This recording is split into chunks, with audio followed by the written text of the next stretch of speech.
इयत्ता 12वी विषय मानसशास्त्र प्रकरण क्रमांक 6 मानसिक विकृती स्वाध्याय प्रश्न पहिला कंसातील योग्य पर्याय निवडून विधाने पूर्ण करा। 1. डॅश ही मानसिक विकृतीची वर्गीकरण करणारी आधुनिक प्रणाली आहे। पर्याय DSM-5 WHO MPA उत्तर DSM-5 DSM-5 ही मानसिक विकृतीची वर्गीकरण करणारी आधुनिक प्रणाली आहे। 2. डॅश या मानसशास्त्रज्ञाने स्किझोफ्रेनिया हा शब्द प्रयोग प्रथम वापरला। पर्याय Albert Ellis, Eugen Bleuler, John Travis उत्तर युजेन ब्लूलर युजेन ब्लूलर या मानसशास्त्रज्ञाने स्किझोफ्रेनिया हा शब्द प्रयोग प्रथम वापरला। 3. जागतिक आरोग्य संघटनेने सर्व प्रकारच्या रोगांचे वर्गीकरण करण्यासाठी डॅश प्रणाली विकसित केली। पर्याय ICD, DSM, MCA उत्तर ICD जागतिक आरोग्य संघटनेने सर्व प्रकारच्या रोगांचे वर्गीकरण करण्यासाठी ICD प्रणाली विकसित केली। 4. डॅश विकृतीत आलटून पालटून उन्माद व अवसादाची लक्षणे दिसून येतात। पर्याय अवसाद, द्विध्रुवीय विकृती, चिंता विकृती उत्तर द्विध्रुवीय विकृती द्विध्रुवीय विकृतीत आलटून पालटून उन्माद व अवसादाची लक्षणे दिसून येतात। ब. योग्य जोड्या लावा। तर यामध्ये अ गट आणि ब गटामध्ये दिलेल्या जोड्या आहेत। अ गट भयगंड DSM-5 प्रारूप, ICD-11 Eugen Bleuler, John Travis अवसाद। तर ब गटामध्ये अ 2013, ब मानसिक सुदृढता, क छिन्नमनस्कता विकृती, ड 2019, ई अतार्किक भीती, फ दीर्घकाळ तीव्र दुःखाची भावस्थिती। तर याचं उत्तर आहे या पद्धतीने जोड्या लावता येतील यांच्या। 1. भयगंड अतार्किक भीती, 2. DSM-5 प्रारूप 2013, 3. ICD-11 2019, 4. युजेन ब्लूलर छिन्नमस्कता विकृती, 5. जॉन ट्रॅव्हिस मानसिक सुदृढता, 6. अवसाद दीर्घकाळ तीव्र दुःखाची भावस्थिती। क. खालील विधाने चुकी बरोबर ते सांगा। 1. सामाजिक व सांस्कृतिक विचलित वर्तन हे मनोविकृतीचे लक्षण मानले जाते। चूक। 2. छिन्नमस्कता ही एक गंभीर व संकीर्ण स्वरूपाची मानसिक विकृती आहे। बरोबर। 3. नैराश्याची भावना हे अवसाद किंवा खिन्नता विकृतीचे एक महत्त्वाचे लक्षण आहे। बरोबर। ड. एका वाक्यात उत्तरे लिहा। 1. एक्झायटी हा शब्द कोणत्या लॅटिन भाषाशब्दापासून तयार झाला आहे? उत्तर एक्झायटी हा शब्द ॲक्झायटस या लॅटिन शब्दापासून तयार झाला आहे। 2. दीर्घकाळ प्रचंड दुःख व अपराधाची भावना अनुभवास येणारी विकृती कोणती? उत्तर दीर्घकाळ प्रचंड दुःख व अपराधाची भावना अनुभवास येणारी विकृती म्हणजे आघात पश्चात तणाव विकृती होय। 3. एखाद्या प्रसंगापासून अजिबात धोका नसताना वाटणारी अकारण भीती म्हणजे काय? उत्तर एखाद्या प्रसंगापासून अजिबात धोका नसताना वाटणारी भीती म्हणजे भयगंड होय। प्रश्न दुसरा, खाली दिलेल्या प्रश्नांची थोडक्यात उत्तरे लिहा। 1. मानसिक विकृतीचे स्वरूप स्पष्ट करा। 1. मानसिक आरोग्याची बिघडलेली अवस्था म्हणजे मानसिक विकृती होय। मानसिक स्वास्थ्याच्या सातत्य प्रारूपानुसार मानसिक स्वास्थ्याच्या श्रेणीची मानसिक स्वास्थ्य आणि मानसिक अस्वास्थ्य ही दोन विरुद्ध टोके असतात। या दोन विरुद्ध टोकांच्या दरम्यान मानसिक स्वास्थ्याच्या अनेक अवस्था असतात। 2. जेव्हा व्यक्ती विभ्रम होते, भ्रांती होणे, असंबद्ध बडबड करणे, सामाजिक संपर्कापासून दूर राहणे, नैराश्यात असणे अशी मानसिक, भावनिक व सामाजिक वर्तनावर विपरीत परिणाम करणारी लक्षणे दीर्घ कालावधीसाठी दर्शवते, तेव्हा त्या व्यक्तीला मानसिक विकृती झाल्याचे निदान केले जाते। एखाद्या मानसोपचार तज्ज्ञाची मदत घेऊन ती व्यक्ती स्वतःच्या मानसिक विकृतीवर मात करू शकते. 2. चिंता विकृती म्हणजे काय? उत्तर: कोणतेही स्पष्ट कारण नसताना निर्माण होणारी, दैनंदिन कार्यात बिघाड निर्माण करणारी आणि दीर्घकाळ टिकून राहणारी चिंता म्हणजे चिंता विकृती होय. चिंता विकृतीचे अनेक उपप्रकार पडतात. उदाहरणार्थ सामान्य चिंता विकृती, भयगंड किंवा दुर्भीती विकृती. 3. मानसिक विकृतीची संकेत चिन्हे लिहा. उत्तर: मानसिक विकृतीच्या समस्येची सुरुवात किंवा स्थिती दर्शवणारी काही लक्षणे किंवा चिन्हे असतात. या लक्षणांना किंवा चिन्हांना मानसिक विकृतीची संकेत चिन्हे म्हणतात. मानसिक विकृतीच्या संकेत चिन्हांद्वारे संबंधित व्यक्तीच्या मानसिक विकृतीचे निदान करण्यास व त्याद्वारे मानसोपचार करण्यास मदत होते. लक्ष केंद्रित करता न येणे, झोप न लागणे, विविध शारीरिक तक्रारी उद्भवणे, वाईट विचार येणे, अनियंत्रित वाईट विचार येणे, अनियंत्रित नकारात्मक तीव्र भावना जसे की भीती, क्रोध, दुःख, चिंता अनुभवास येणे, गोंधळलेले वाटणे, स्मृतिभ्रंश होणे, बोलताना अतार्किक विधाने करणे, अपरिचित शब्दांचा उपयोग करणे किंवा असंबद्ध बडबड करणे, स्वतःला किंवा इतरांना इजा करणे, स्वतःकडे दुर्लक्ष करणे इत्यादी मानसिक विकृतीची संकेत चिन्हे आहेत. 4. द्विध्रुवीय विकृती म्हणजे काय? उत्तर: ज्या विकृतीत दुःख, निराशा अशी अवसादाची लक्षणे आणि आनंद, हर्ष अशी उन्मादाची लक्षणे आलटून पालटून दिसतात, तेव्हा त्या विकृतीस द्विध्रुवीय विकृती म्हणतात. द्विध्रुवीय विकृती जडलेल्या व्यक्ती काही दिवस आनंद व उत्तेजना या भावनांचा तर त्यानंतर काही दिवस दुःख व निराशा या भावनांचा आलटून पालटून अनुभव घेतात. द्विध्रुवीय विकृती जडलेल्या व्यक्ती अवास्तव विचार करतात, आक्रमक वर्तन दर्शवतात, आनुवंशिक दोष, मेंदूतील नॉरएपिफ्राइन व सेरोटोनिन या संप्रेरकांच्या पातळीतील बिघाड, डोपामिनच्या पातळीतील बिघाड इत्यादी द्विध्रुवीय विकृतीची कारणे होत. 5. आघात पश्चात-तणाव विकृती म्हणजे काय? उत्तर: अर्थ: प्रिय व्यक्तीचा मृत्यू, भूकंप, शारीरिक अत्याचार अशा आघातांचा स्वतःस अनुभव आल्यास किंवा अशा आघाताच्या प्रसंगाचा साक्षीदार असल्यास निर्माण होणारा तीव्र तणाव व संबंधित लक्षणे जसे की निद्रानाश, अस्वस्थता इत्यादी 1 महिन्यापेक्षा जास्त काळ सातत्याने आढळून आल्यास त्या व्यक्तीला आघात पश्चात तणाव विकृतीचे निदान केले जाते.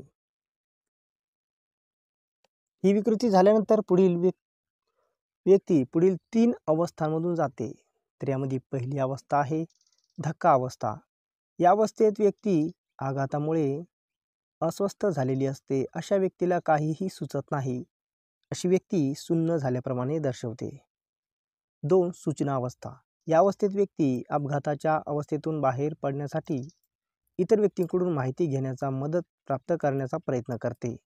या अवस्थेत व्यक्ती संवेदनशील झालेली असते. या अवस्थेत ती सारासार विचार न करता कोणत्याही व्यक्तीने दिलेल्या कोणत्याही सूचना स्वीकारू शकते. तिसरी अवस्था आहे पुनर्प्राप्ती अवस्था. या अवस्थेत व्यक्ती ताणाखाली असली तरी मानसिक आघाताच्या स्थितीतून बाहेर पडून पुन्हा पूर्वीचे मानसिक संतुलन मिळवण्याचा प्रयत्न करते. परंतु या अवस्थेत असताना काही व्यक्तींना मानसिक समतोल पुन्हा प्राप्त करणे शक्य न झाल्यास त्यांना आघात पश्चात तणाव विकृतीस सामोरे जावे लागते. प्रश्न 3. खालील संकल्पना स्पष्ट करा. 1. DSM-5. उत्तर: मानसिक विकृतीच्या निदानासाठी व त्यानुसार उपचारांसाठी अमेरिकन समर्पक सायकोलॉजिकल असोसिएशन या संघटनेने मानसिक विकृतीची निदानात्मक आणि संख्याशास्त्रीय माहिती पुस्तिका सर्वप्रथम 1952 मध्ये विकसित केली. या पुस्तिकेला DSM-1 असे म्हणतात. DSM-1 या पुस्तिकेद्वारे मानसिक विकृतींचे सर्वप्रथम वर्गीकरण करण्यात आले. त्यानंतर DSMच्या सुधारित आवृत्त्या तयार करण्यात आल्या. सध्या मानसिक आजारांचे वर्गीकरण करण्यासाठी DSM-5 ही सुधारित आवृत्ती 2013 पासून वापरली जाते. या पुस्तिकेमध्ये मानसिक विकृतीच्या 22 श्रेणी आहेत व प्रत्येक श्रेणीत काही उपश्रेणी आहेत. 2. ICD-11. उत्तर: जागतिक आरोग्य संघटनेने सर्व प्रकारच्या रोगांचे आणि आरोग्याच्या समस्यांचे वर्गीकरण करण्यासाठी एक प्रणाली विकसित केली. या वर्गीकरण प्रणालीला रोगांची आंतरराष्ट्रीय वर्गीकरण प्रणाली असे म्हणतात. या प्रणालीमध्ये मानसिक विकृतीबाबत एक स्वतंत्र विभाग आहे. अलीकडेच 2019 मध्ये ICD प्रणालीची 11वी आवृत्ती सादर करण्यात आली आहे. ICD प्रणालीच्या 11व्या आवृत्तीत मानसिक विकारांच्या व्यापक 19 श्रेणी दिल्या गेल्या आहेत. ICD प्रणालीच्या 11व्या आवृत्तीत दिलेल्या मानसिक विकृतीच्या 19 श्रेणी या DSM-5 मध्ये दिलेल्या मानसिक विकृतीच्या श्रेणीशी बहुतांश प्रमाणात मिळत्या जुळत्या आहेत. 3. भयगंड. उत्तर: भयगंड विकृतीस इंग्रजीत फोबिया हा प्रतिशब्द आहे. ग्रीक भाषेतील फोबोस या भीती देवतेच्या नावावरून फोबिया हा शब्द प्रचलित झाला आहे. फोबिया या शब्दाचा अर्थ दुर्भीती असा होतो. एखाद्या वस्तूपासून किंवा प्रसंगापासून अत्यल्प धोका असताना किंवा अजिबात धोका नसताना त्या वस्तूबद्दल किंवा प्रसंगाबद्दल वाटणारी निष्कारण भीती म्हणजे भयगंड होय. उदाहरणार्थ कुत्रा, झुरळ, एकटेपणा, रक्त, गर्दी, लिफ्ट, अंधार, पाणी, उंच जागा इत्यादी गोष्टीबाबत वाटणारी भीती. एखाद्या वस्तूची किंवा प्रसंगाची अकारण भीतीची लक्षणे 6 महिने किंवा त्यापेक्षा जास्त काळ दिसून आल्यास दुर्भीती विकृतीचे निदान केले जाते. दुर्भीती विकृतीचे अनेक प्रकार दिसून येतात. उदाहरणार्थ विशिष्ट उद्दीपक दुर्भीती विकृती, सामाजिक दुर्भीती विकृती, ॲगोराफोबिया इत्यादी. 4. लक्षणे किंवा सिंड्रोम. उत्तर: शारीरिक विकृतीच्या निरनिराळ्या लक्षणांप्रमाणेच विविध मानसिक विकृतींचीही निरनिराळी लक्षणे आढळतात. अशा लक्षणांच्या एकत्रित समूहाला सिंड्रोम म्हणतात. मानसिक विकृतीचा सिंड्रोम एखाद्या व्यक्तीत आढळल्यास तिला मानसिक विकृती झाल्याचे निदान केले जाते. उदाहरणार्थ अंमली पदार्थाचे वारंवार सेवन करणे, अंमली पदार्थावर शारीरिकदृष्ट्या अवलंबून राहणे, व्यसन सोडवण्याचे उपाय अयशस्वी होणे इत्यादी लक्षणे एकत्रितपणे दिसल्यास अशा व्यक्तीला अंमली पदार्थ व्यसनासक्ती ही मानसिक विकृती झाल्याचे निदान केले जाते. 5. विभ्रम. उत्तर: विशिष्ट उद्दीपक उपस्थितीत नसूनही उद्दीपकाची होणारी जाणीव म्हणजे विभ्रम होय. छिन्नमनस्क व्यक्तींना श्रवण विभ्रम, गंध विभ्रम, स्पर्श विभ्रम, शरीरांतर्गत संवेदनाविषयक विभ्रम अनुभवास येतात. छिन्नमनस्कता विकृती झालेल्या व्यक्तीला कोणीही बोलत नसताना कोणीतरी बोलत आहे असे वाटणे, प्रत्यक्षात कसलाही वास येत नसताना एखादा वास येणे, कोणीही स्पर्श केला नसेल तरीही कोणीतरी स्पर्श केल्याची जाणीव होणे, पोटात किंवा हातात काहीतरी फिरत आहे असे वाटणे अशा प्रकारचे विभ्रम होतात. प्रश्न 4. टिपा लिहा. 1. मानसिक सुदृढता व निरोगीपणाचे प्रारूप. उत्तर: मानसिक सुदृढता व निरोगीपणाचे प्रारूप असे स्पष्ट करते की मानसिक सुदृढता आणि निरोगीपणा यांच्या बाबतीत पुढील 4 शक्यता आढळतात. 1. चांगले मानसिक आरोग्य आणि चांगली मानसिक सुदृढता. या व्यक्तींना कोणतीही मानसिक विकृती नसते. अशा व्यक्ती मानसिकदृष्ट्याही सुदृढ असतात. या व्यक्ती जीवनात आलेल्या अडीअडचणींना आत्मविश्वासाने सामोरे जातात व जीवनात आनंद अनुभवतात.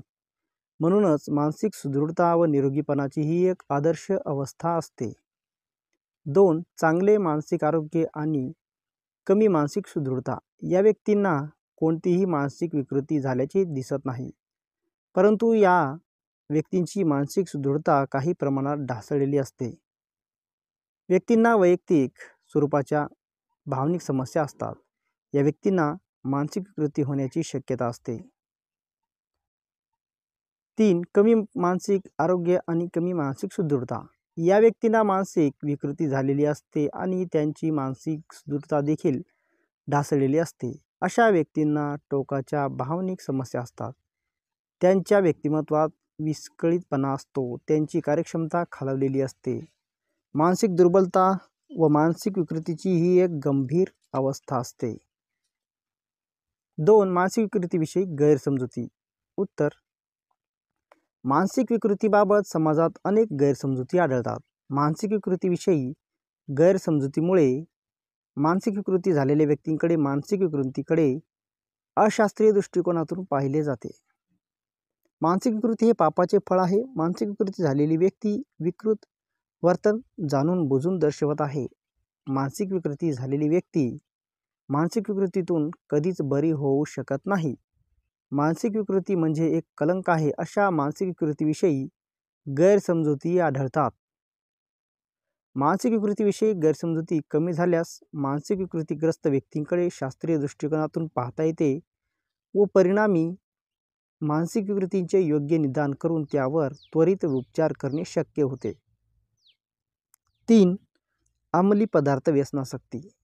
उत्तर: प्राचीन काळापासून मानव विविध वनस्पतींच्या रसांचा, पानाफुलांचा शक्ती किंवा उत्साह निर्माण करण्यासाठी, वेदना विसरण्यासाठी, गुंगी येण्यासाठी उपयोग करीत आला आहे. अफू, चरस, गांजा, मद्य, हेरोईन, कोकेन इत्यादी अंमली पदार्थाच्या पूर्णपणे आहारी जाणे म्हणजे अंमली पदार्थ व्यसनासक्ती होय. प्रमाणाबाहेर अंमली पदार्थाचे सेवन करणे, दिवसभर नशेत राहणे, मद्य पिण्याची सतत इच्छा होणे, शारीरिक आजार असूनही मद्यपान चालू ठेवणे, मद्य सोडवण्याचे प्रयत्न अयशस्वी होणे इत्यादी अंमली पदार्थ व्यसनासक्तीची लक्षणे आहेत. अंमली पदार्थ व्यसनासक्ती जडलेल्या व्यक्ती काही प्रसंगी अंमली पदार्थ मिळवण्यासाठी चोऱ्या करणे, भीक मागणे, उसळमारी करणे, एखाद्याला जीवे मारणे इत्यादी दुष्कृत्येही करू शकतात. 4. अवसाद विकृती. उत्तर: एखाद्या अपघातजन्य घटकामुळे किंवा बाह्य कारणामुळे एखादी व्यक्ती जेव्हा निराशा, चिंता, तीव्र दुःख व अपराधीपणाची भावना दीर्घकाळ अनुभवते तेव्हा त्याला अवसाद विकृती म्हणतात. जगातील एकूण लोकसंख्येपैकी 5 ते 6% व्यक्तींना सौम्य अवसाद व खिन्नता ही विकृती जडलेली असल्याचे दिसून येते.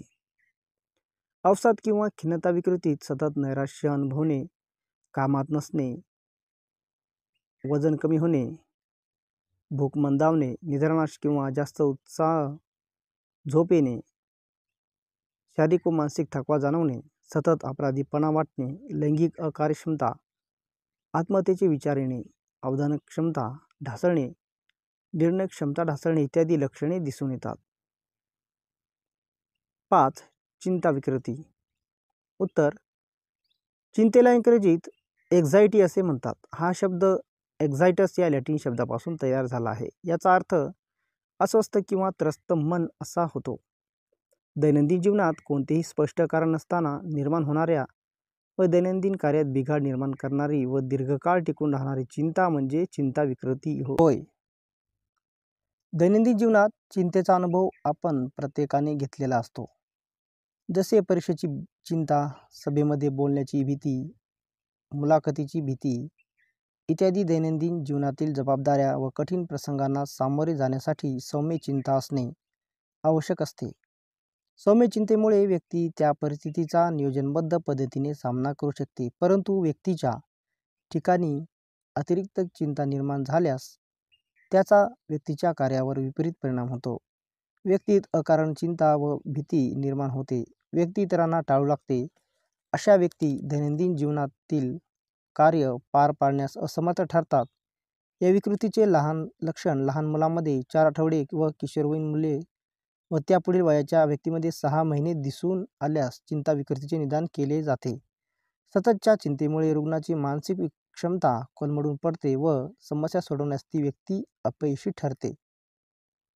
लक्षणे: प्रचंड भीती वाटणे, हृदयाचे ठोके वाढणे, चिडचिड, सारखी डोकेदुखी, सततची काळजी, झोप न येणे, मळमळ होणे, चक्कर येणे, थकवा जाणवणे, बेचैन होणे, कशातही मन न लागणे, श्वास अडकल्यासारखे होणे, डोळ्यासमोर अंधारी येणे इत्यादी लक्षणे दिसून येतात.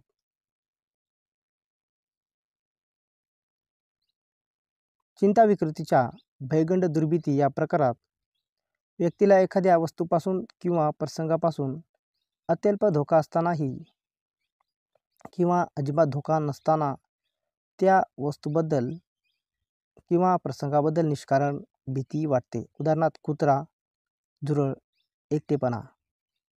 रक्त, गर्दी, लिफ्ट, अंधार, पाणी, उंच जागा इत्यादी गोष्टीबाबत वाटणारी भीती. अशी लक्षणे 6 महिने किंवा त्यापेक्षा जास्त काळ दिसून आल्यास दुर्भीती विकृतीचे निदान केले जाते. प्रश्न 5वा. खालील दिलेल्या प्रश्नांचे 150 ते 200 शब्दात उत्तरे लिहा. 1. मानसिक विकृतीचे निकष स्पष्ट करा. उत्तर: मानसिक स्वास्थ्य क्षेत्रातील तज्ज्ञ व्यक्तींनी मानसिक विकृतीचे वर्गीकरण व निदान करण्याचा प्रयत्न केला आहे. त्यासाठी DSM व ICD या प्रणालीचा वापर केला जातो.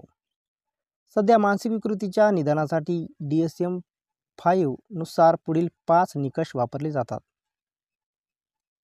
1. चिकित्सालयीन लक्षणे. जेव्हा एखाद्या व्यक्तीत आरोग्याच्या तक्रारी किंवा लक्षणे आढळतात तेव्हा तो आजारी आहे असे आपण म्हणतो. त्याप्रमाणे मानसिक विकारामध्ये एखाद्या व्यक्तीत उद्भवणाऱ्या वर्तनविकार किंवा मानसिक विकृतीशी निगडीत लक्षणे आढळतात. अशी लक्षणे एखाद्या ठराविक विकृतीशी संबंधित असतात. अशा लक्षणांच्या एकत्रित समूहाला सिंड्रोम असे म्हणतात. मनोचिकित्सक या लक्षणांनुसार मानसिक विकृतीचे निदान करून त्यावर उपचार करतात. 2. मनस्ताप व अक्षमता. कोणत्याही मानसिक विकृतीचे निदान करण्यासाठी व्यक्तीमध्ये तीव्र ताण व अक्षमता ही लक्षणे असणे आवश्यक असते. ताणतणाव याचा अर्थ मानसिक त्रास असा होतो. यात भय, अपूर्णता, अस्वस्थता, चिडचिडेपणा या नकारात्मक भावनांचा समावेश होतो. यामागे ताण हे कारण असू शकते. तसेच व्यक्तीत निर्माण होणारी अक्षमतेचे कारण ताणतणाव असू शकते. अक्षमता याचा अर्थ व्यक्तीला वैयक्तिक, सामाजिक व व्यावसायिक क्षेत्रात अनुरूप भूमिका व कर्तव्ये योग्य रीतीने पार पाडण्याची क्षमता नसणे. 3. कार्यात्मक बिघाड. जेव्हा व्यक्तीमध्ये अशी लक्षणे दिसून येतात की जे घटक व्यक्तीची मानसिक, जैविक व विकासात्मक कार्यक्षमतेमध्ये असमर्थता निर्माण करतात तेव्हा व्यक्तीत मानसिक रोगाचे निदान केले जाते. उदाहरणार्थ स्मरण अक्षमता, अध्ययन अक्षमता व अवधान केंद्रित करण्यात असमर्थता निर्माण होते. 4. तीव्र ताणकांना दिली जाणारी सर्वसामान्य अपेक्षित प्रतिक्रिया मानसिक विकृतीचे लक्षण मानले जात नाही. एखाद्या प्रिय व्यक्तीचा अचानक मृत्यू झाल्यास निर्माण होणारी तीव्र दुःखाची जाणीव मानसिक विकृतीचे लक्षण मानले जाऊ शकत नाही. त्याचप्रमाणे वेगवेगळ्या सांस्कृतिक, सामाजिक स्तरावर स्वीकार केले गेलेले वर्तन मनोविकृतीचे लक्षण मानले जात नाही. उदाहरणार्थ वेगवेगळ्या संस्कृतीतील धार्मिक विधीमुळे अनुभवाला येणारी स्वसंमोहन किंवा तंद्री सुप्तावस्था मनोविकृतीचे लक्षण मानले जात नाही. 5. सामाजिक व सांस्कृतिक विचलित वर्तन हे मनोविकृतीचे निकष मानले जात नाही. या सामाजिक व सांस्कृतिक विचलित वर्तन व सामाजिक संघर्षात्मक वर्तन मनोविकृत वर्तनाचे निकष मानले जाऊ शकत नाही.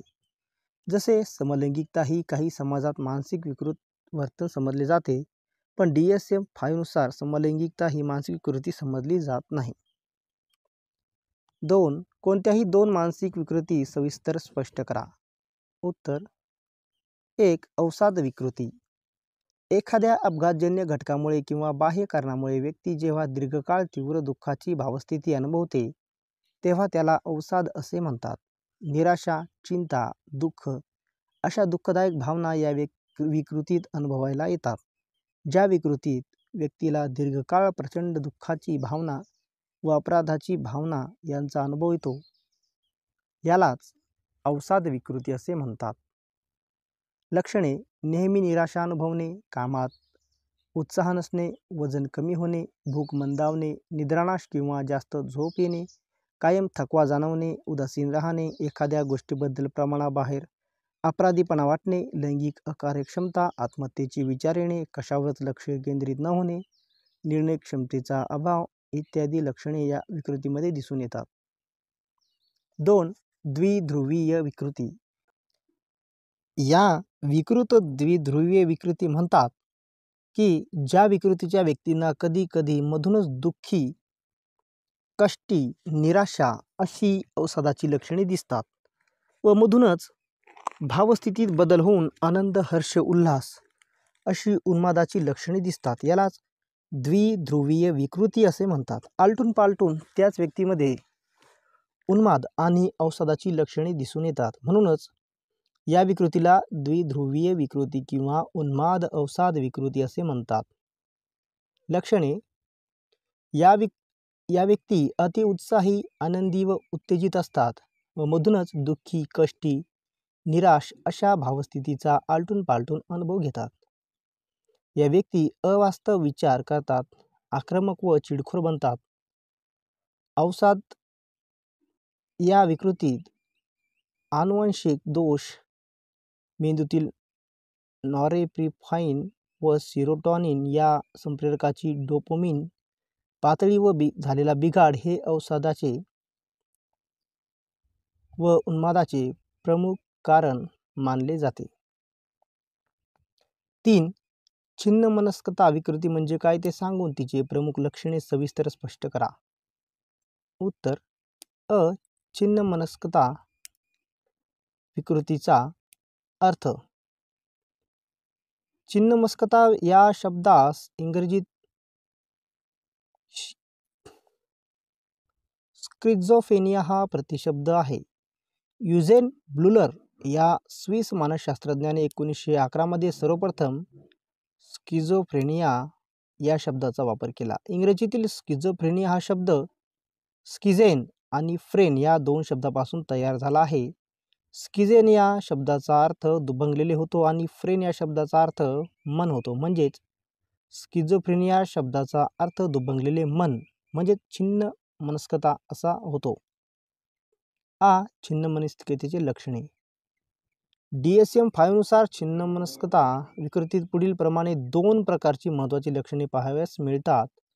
अ. छिन्नमनस्कतेची धनात्मक लक्षणे. सर्वसाधारणपणे सामान्य व्यक्तीत आढळून येणारे लक्षणांना धनात्मक लक्षणे असे म्हणतात. ते पुढील प्रमाणे. 1. विभ्रम. उद्दीपकांच्या अनुपस्थितीत त्या उद्दीपकाची होणारी जाणीव म्हणजे विभ्रम होय.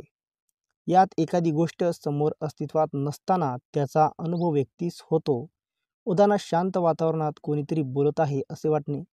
तसेच श्रवण भ्रम, गंध भ्रम, स्पर्श भ्रम, शरीर अंतर्गत संवेदना असे व्यक्ती निर्माण होतात.